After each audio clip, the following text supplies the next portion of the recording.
నమస్తే, welcome to అడ్రన్. నేను మీ మాధురి. ఫ్యాటీ లివర్, కాలేయంలో కొవ్వు, ఇది చిన్న పిల్లల దగ్గర నుంచి పెద్దవాళ్ల వరకు చాలా ఎక్కువగా బాధిస్తున్న సమస్య ఈ మధ్య కాలంలో. మరి ఈ ఫ్యాటీ లివర్ని ఎలా తగ్గించుకోవాలి, అసలు ఇది ఎందుకు వస్తుంది, డీటెయిల్గా చెప్పడానికి మనతో పాటు ఉన్నారు డాక్టర్ మధుసూదన శర్మ గారు. ఆయన్ని అడిగి డీటెయిల్గా తెలుసుకుందాం. నమస్తే సార్. నమస్తే సార్. మనకి ఫ్యాటీ లివర్, మన కాలేయం ఒకటి బాగుంటే శరీరంలో ఉండే వ్యర్థాలన్నీ పోతాయి అంటారు.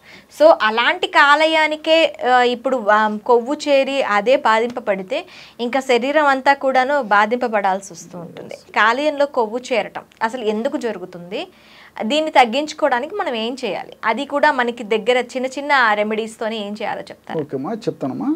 యాక్చువల్గా నీరు కప్పిన నిప్పులో మొదలవుతుందమ్మా. ఇది చాప కింద నీరులా ఈ సమస్య పెరిగిపోతుంటుందమ్మా. నూటిలో దాదాపు అందరం చెప్పుకోవచ్చమ్మా, ఫస్ట్ స్టేజ్లో ఉన్నప్పుడు కాలేయంలో కొవ్వు చేరిందని కూడా తెలియదమ్మా.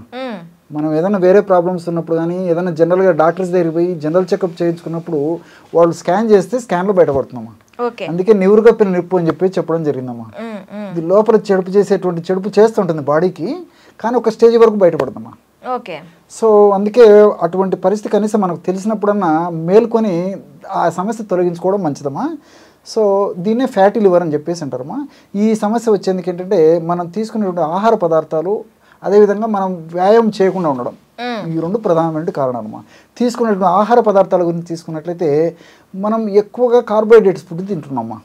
పిండి పదార్థాలు, ఉదయం పూట పిండి పదార్థాలు, మధ్యాహ్నం పూట పిండి పదార్థాలు, రాత్రి పూట పిండి పదార్థాలు. అథవా ఈ రోజుల్లో 4 సార్లు 5 సార్లు ఫుడ్ తీసుకోవడం కూడా మొదలైంది కదమ్మా. కల్చర్ మారిపోయింది. స్నాక్స్ అని చెప్పేసి, మళ్ళీ ఫంక్షన్ అని చెప్పేసి, తెలిసిన వాళ్ళ ఇంటికి పోయినామని చెప్పేసి ఏదో ఒకటి. సో ఎప్పుడు తీసుకున్నా కార్బోహైడ్రేట్స్ అమ్మా. ఫర్ ఎగ్జాంపుల్ ఉదయం పూట తీసుకుంటే ఇడ్లీ, దోశ, ఉప్మా, చపాతి, పూరి, మీరు ఏమన్నా తీసుకోండి, మొత్తం కార్బోహైడ్రేట్స్ ఎక్కువ శాతం. అది వదిలేసేయండి. మధ్యాహ్నం పూట రైసు, పక్క కార్బోహైడ్రేట్స్. పోనీ చపాతీ ఇలాంటివి అనుకో, అది దాంతో పోల్చుకుంటే కార్బోహైడ్రేట్స్ తక్కువనే, కానీ ఇవి ఎంతేమా కార్బోహైడ్రేట్స్. రాత్రి కార్బోహైడ్రేట్స్. సో కార్బోహైడ్రేట్స్ బాడీకి అవసరానికి మించినటువంటి కార్బోహైడ్రేట్స్ ఎప్పుడైతే మనం తీసుకుంటామో శరీరానికి తన అవసరాలు వాడుకొని మిగతాదంతా ఈ విధంగా గ్లూకోజ్ రూపంలోనూ కొవ్వు రూపంలో నిల్వ ఉంచుకుంటుందమ్మా. సో మొట్టమొదట ఏం చేస్తారంటే ఈ కొవ్వుగా తయారైన తర్వాత ఈ యొక్క పదార్థము వివిధ భాగాలకంతా సప్లై చేసేస్తుంటుందమ్మా. ఒక్కొక్కసారి ఏం చేస్తుంది లివరు, అది కూడా సాధ్యం కాక తన చుట్టూ పేరుకోపోయేటువంటి పరిస్థితి. ఎక్స్ట్రా ఏం చేస్తున్నామా, ఇది శరీరంలోని పెట్టడానికి లేని పరిస్థితిలో ఒక్కొక్కసారి ఇక్కడ కూడా పెట్టేసుకుంటుందమ్మా. కొంతమంది ఏమవుతుందంటే బొజ్జ, కొవ్వు చేరడమే పొట్ట, బొజ్జ అంటారు, బెల్లి. కొంతమందికి బాడీ అంతా చేరిపోతుంటుంది. ఒక్కొక్క అవయవంలో ఈ యొక్క ఎక్సెస్ కొవ్వు అంతా చేరుతుంటుందమ్మా. ఇలాగే ఒక్కొక్కసారి ఏమవుతుందంటే 100లో 99% మందిలో ఫస్ట్ కాలేయంలో చేరిపోతుందమ్మా. అది మిగతా భాగాలకు పంపిస్తూ కూడా కొవ్వు దానికి ఎప్పుడు అర్థమైపోతుంది కాబట్టి కాలేయంలో కొవ్వు నిల్వ ఉంచుకుంటుంది. సో ఫస్ట్ స్టేజ్లో అర్థం కాదమ్మా. మనం పరీక్షలు చేయించుకున్నప్పుడు అర్థమవుతుంది ప్రాబ్లం ఉందని చెప్పేసి. ఏదో వెరీ లెస్ పర్సన్స్లో కొంచెం గ్యాస్ట్రిక్ ఇరిటేషన్ ఉండడము, ఆకలి కాకపోవడము, ఏదో కొంచెం ఈ భాగంలో పట్టేసినట్టు ఉండడము, ఇలాంటివి ఏదో కొద్దిమందికి కలుగుతాయి, కానీ ఫస్ట్ స్టేజ్లో ఉండదమ్మా. ఇది సెకండ్ స్టేజ్కి మారినప్పుడు లక్షణాలు మొదలవుతాయమ్మా. ఆకలి కాకపోవడము, కడుపులో మంటగా ఉండడము, అరుచిగా ఉండడము ఏమా, తర్వాత ఈ గ్యాస్ట్రిక్కి సంబంధించినట్టు పొట్ట ఉబ్బరంగా ఉండడము, ఇలాంటి లక్షణాలు ఫ్యాటీ లివర్ వల్ల మొదలైపోతుంటాయి అన్నమాట. తర్వాత దీన్ని కూడా అశ్రద్ధ చేస్తేమా అది థర్డ్ స్టేజ్కి వెళ్ళిపోతుందమ్మా. ఆ థర్డ్ స్టేజ్లో సిరోసిస్ ఆఫ్ లివర్ అనేటువంటి స్టేజ్ వచ్చేస్తుంది అనమాట. అంటే ఆ కాలేయం అంతా బాగా గట్టి పడిపోతుందమ్మా. సో సామర్థ్యం అంతా దెబ్బతింటుంది. సో దానివల్ల ఏమవుతుందంటే ముఖము, కాళ్ళు, చేతులు వాపులు వచ్చేస్తాయమ్మా. పొట్ట ఉబ్బరించిపోతుంది, పొట్టలో నీళ్లు చేరిపోతాయి, అదేవిధంగా ముఖము, కాళ్ళలో నీళ్లు చేరిపోతాయి. తర్వాత వాంతులమ్మా, వాంతులైనప్పుడు రక్తం పడుతుంటుంది, మోషన్లో కూడా రక్తం పడుతుంటుంది, నీరసము, నిస్త్రాణ, బలహీనత, ఆయాసము, ఒకటేంటమ్మా అన్నీ చెప్పాను కదా, బేస్ అది ఉంది. దాన్ని మనం నిర్లక్ష్యం చేయడం వల్ల ఇంత సమస్య మొదలైందమ్మా. కాబట్టి ఈ ఫ్యాటీ లివర్ అనేటువంటి సమస్య ఈ రోజుల్లో ఇంచుమించు 20-25 సంవత్సరాలు దాటినటువంటి వాళ్ళలో 100లో 90% మందిలో ఉంటుందమ్మా. మేము ఎంతమందిని గమనిస్తుంటాం కదా, ప్రతి పేషెంట్లో మీరు గమనించండి, కావాలంటే స్కాన్ రిపోర్ట్ చూస్తే 100లో 90% మందిలో అమ్మా 25 సంవత్సరాలు దాటినటువంటి వాళ్ళలో చాలా మందిలో 95% మందిలో ఈ ప్రాబ్లం కనిపిస్తుంది. సో దీనికి మంచి రెమెడీ ఉందమ్మా. సో పసుపు ఒక 30 గ్రామ్స్ తీసుకోవాలి, పొడి పసుపు పొడి. మాను పసుపు పొడి అని చెప్పేసి దొరుకుతుందమ్మా, మనకు షాప్లో దొరుకుతుంది. మాను పసుపు అదొక 30 గ్రామ్స్. అదేవిధంగా కటక రోహిణి అని చెప్పేసి దొరుకుతుందమ్మా, అదొక 30 గ్రామ్స్. అట్లే నేలవేము నేలవేము, కటకరోహిణి, నేలవేము, మాను పసుపు అనే పేర్లు చాలా మందికి తెలియమా, ఇవన్నీ దొరుకుతాయి. పసుపు అందరికి తెలుసు. సో అదొక పసుపు, మాను పసుపు, కటకరోహిణి, నేలవేము, అన్ని పౌడర్స్ ఒక 30 గ్రామ్స్ కలపాలమ్మా. సో ఆ 30 గ్రామ్స్ అన్ని ఒక్కొక్కటి కలపడం వల్ల 120 గ్రామ్స్ పౌడర్ తయారవుతుందమ్మా. ఈ 120 గ్రామ్స్ పౌడర్ మనకు 1 మంత్కి వస్తుంది. 1 మంత్ అయిన తర్వాత అవసరం మళ్ళీ వాడుకుంటుండొచ్చుమా.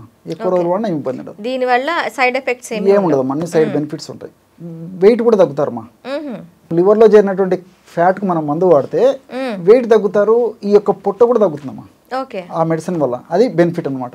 ఎలా వాడుకోవాలంటే రోజు ఉదయం ఆహారానికి ముందు ఒకసారి, రాత్రి ఆహారానికి ముందు ఒకసారి, ఒక అరగంట ముందు ఒక 200 ml వాటర్ తీసుకోవాలి. 200 ml వాటర్లో జస్ట్ 2 గ్రామ్స్ అమ్మా. ఇది కొంచెం చేదు ఉంటుంది కాబట్టి కొంచెం ఇబ్బంది లేకుండా ఉండాలంటే జస్ట్ 2 గ్రామ్సే సరిపోతుందమ్మా. ఎక్కువ డోసు కూడా అవసరం లేదు.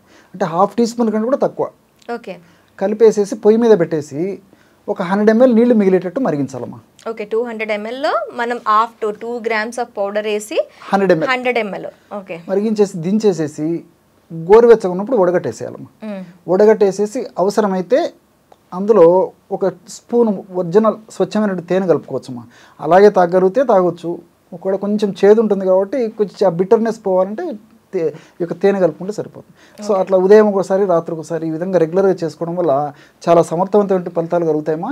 దీనికి తోటి చెప్పాను కదమ్మా, కొంచెం ఆహారపరమైన జాగ్రత్తలు అంటే ఈ యొక్క కార్బోహైడ్రేట్స్ ఫుడ్స్ ఎంత తగ్గిస్తే అంత మంచిదమ్మా. రోజు మినిమం ఎక్సర్సైజ్ అమ్మా.